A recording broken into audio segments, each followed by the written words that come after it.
देखिए, आज जो सरकार की तरफ से जो जो कोर्ट में ऑर्डर दिया था लास्ट हियरिंग पे, उससे ऐसा अनुमान लगाया जा रहा था कि अंतरिम राहत पे कोर्ट ये सुनवाई करेगी। और बार बार सरकार के मांगने पे सरकार की बहस से संतुष्ट ना होकर उनसे कुछ इन्फॉर्मेशन मांगी जा रही थी। कभी आधी अधूरी इन्फॉर्मेशन वो देते थे। जो आरक्षण का फ़ायदा है वो सिर्फ नॉन क्रीमी लेयर और डिजर्विंग लोगों को मिले।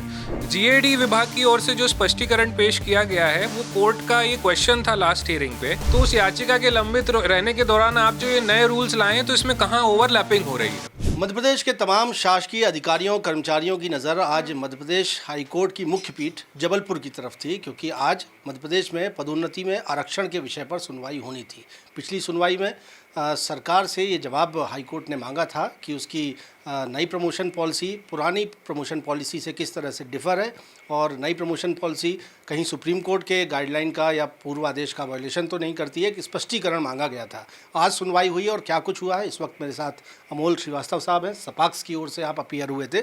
सर, इस विषय को हम समझें तो आज महत्वपूर्ण दिन था इस मामले का। आज क्या कुछ हुआ सर? देखिए, आज जो सरकार की तरफ से जो जो कोर्ट में ऑर्डर दिया था लास्ट हियरिंग पे, उससे ऐसा अनुमान लगाया जा रहा था कि अंतरिम राहत पे कोर्ट ये सुनवाई करेगी और सरकार से जो 2-4 क्लैरिफिकेशन मांगे थे उसको कोर्ट एग्जामिन करेगी। लेकिन आज बड़ा इंटरेस्टिंग टर्न लिया। कोर्ट ने सरकार की बात ना मानते हुए इस केस की अंतिम सुनवाई चालू कर दी और याचिकाकर्ता के जो वकील हैं उनको बोला कि आप सुनवाई पे प्रोसीड करें। कोर्ट का ये मानना था कि मामला पिछले 4-5 महीने से सिर्फ इसी बात पे अटक रहा है कि अंतरिम राहत दी जाए कि नहीं, और बार बार सरकार के मांगने पे सरकार की बहस से संतुष्ट ना होकर उनसे कुछ इन्फॉर्मेशन मांगी जा रही थी। कभी आधी अधूरी इन्फॉर्मेशन वो देते थे। तो कोर्ट ने शायद ये अनुमान लगाया है कि इस मामले की फाइनली सुनवाई करके जो संवैधानिकता है रूल्स की उसको एग्जामिन करके एक जजमेंट डिलीवर करना ज़्यादा आसान होगा।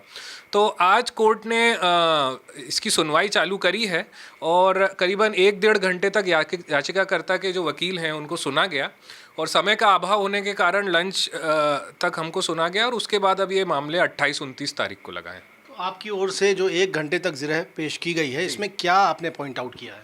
देखिए, हमने जो बहस चालू करी है उसमें सबसे पहले कोर्ट को बताया है कि पुराने रूल्स किस ग्राउंड्स पे क्वॉश हुए थे और नए रूल्स की जो मंशा है सरकार की लाने की, कि अब हम जो रूल्स ला रहे हैं वो संवैधानिक रूल्स हैं और जो सुप्रीम कोर्ट के जजमेंट हैं उनके अनुसार हैं। लेकिन हमने पहला ही जो हमारा ग्राउंड था उससे चालू किया कि सबसे पहली जो स्पष्ट चीज़ जिन पुराने जजमेंट्स में और संविधान में दी गई है कि प्रमोशन में अगर आप आरक्षण देना चाहते हैं तो क्रीमी लेयर जो है उसको एक्सक्लूड करना होगा और सरकार को ऐसे मापदंड बनाने पड़ेंगे कि क्रीमी लेयर और नॉन क्रीमी लेयर को, जैसे कि ओबीसीज के केस में होता है, कैसे डिफरेंशिएट करा जाए और ये जो आरक्षण का जो आरक्षण का फ़ायदा है वो सिर्फ नॉन क्रीमी लेयर और डिजर्विंग लोगों को मिले। तो उस हमने जो पुराने जजमेंट्स वगैरह हैं कोर्ट के और जो इसमें लीगल पोजीशन जैसे बदली है उससे कोर्ट को अवगत कराया। आज हाईकोर्ट के निर्देश पर जो स्पष्टीकरण पेश किया गया है जीएडी विभाग की ओर से, उसमें क्या कहा गया है? जीएडी विभाग की ओर से जो स्पष्टीकरण पेश किया गया है वो कोर्ट का ये क्वेश्चन था लास्ट हियरिंग पे कि जब पुराने रूल्स क्वॉश कर दिए हैं और आपकी एक याचिका सुप्रीम कोर्ट में लंबित है ये कहते हुए कि पुराने रूल्स गलत तरीके से क्वॉश किए हैं, तो उस याचिका के लंबित रहने के दौरान आप जो ये नए रूल्स लाए हैं तो इसमें कहाँ ओवरलैपिंग हो रही है। तो सरकार से यह स्पष्ट करने को बोला कि भाई जो पुराने 2002 के रूल्स थे वो कहाँ तक लागू होंगे और 2025 के रूल्स कब तक लागू होंगे, क्योंकि ऐसा प्रावधान रूल्स में कहीं नहीं था। तो जीएडी ने क्लैरिफिकेशन इशू किया है कि ये जो 2002 के रूल्स हैं वो पुरानी पदोन्नतियों के लिए हैं और जो नई पदोन्नतियाँ जो करी जाएंगी वो 2025 के रूल्स से करी जाएंगी, ना कि 2002 के रूल्स से। जी, और आज सरकार की ओर से कोई अंतरिम राहत भी चाही गई कि डीपीसी करने दी जाए, प्रमोशन करने दिया जाए? जी, सरकार की तरफ से जैसा कि पिछली 4-5 हियरिंग में हो रहा है, बार बार ये अनुरोध किया जाता है कि हमें डीपीसी करने दी जाए। इतने सालों से पद वेकेंट हैं और हमारे द्वारा जो एक आंकड़े इकट्ठे करने की एक्सरसाइज है वो कर ली गई है।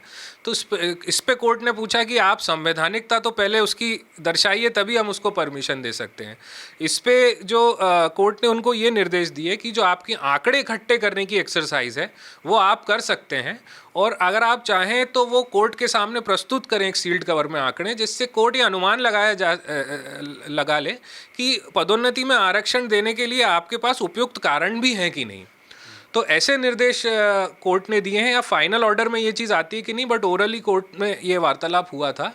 अब देखा जाना है कि कैसे स्टेट गवर्नमेंट ये आंकड़े इकट्ठे करके किस पोजीशन में देती है, बट अंतरिम राहत जो डीपीसी करने की थी वो कोर्ट ने आज भी सरकार को नहीं दी। लेकिन ये बहुप्रतीक्षित सुनवाई थी और हम कहें कि अंतिम सुनवाई जो है, फाइनल हियरिंग जो है वो अब शुरू हो गई है। जल्द ही पटाक्षेप होगा कि मध्य प्रदेश में प्रमोशन में आरक्षण की स्थिति क्या होगी। बिल्कुल ऐसा अनुमान तो लगाया जा रहा है कि दिवाली के बाद इसकी हियरिंग कंक्लूड होगी और क्या कोर्ट का निर्णय रहता है, क्या ये रूल संवैधानिक हैं असंवैधानिक हैं, इस बात में थोड़ा सा स्पष्टीकरण और क्लैरिटी आएगी। इस बात का इंतज़ार करना होगा। और चूंकि आज मध्य प्रदेश हाई कोर्ट का हम कहें कि एक बड़ा दिशा निर्देश है जिसके तहत अब फाइनल हियरिंग मध्य प्रदेश में पदोन्नति में आरक्षण को लेकर शुरू होगी। सरकार की ओर से ये मामला लंबित रहते हुए ही एक अंतरिम राहत मांगी गई थी कि डीपीसी करने दी जाए, प्रमोशन लागू करने दिया जाए, लेकिन कोर्ट ने कहा कि हम अंतरिम राहत पर बहस नहीं करेंगे, हम फाइनल हियरिंग करेंगे। और इसी के साथ अब 28 और 29 अक्टूबर से इस मामले पर अगली सुनवाई होनी है।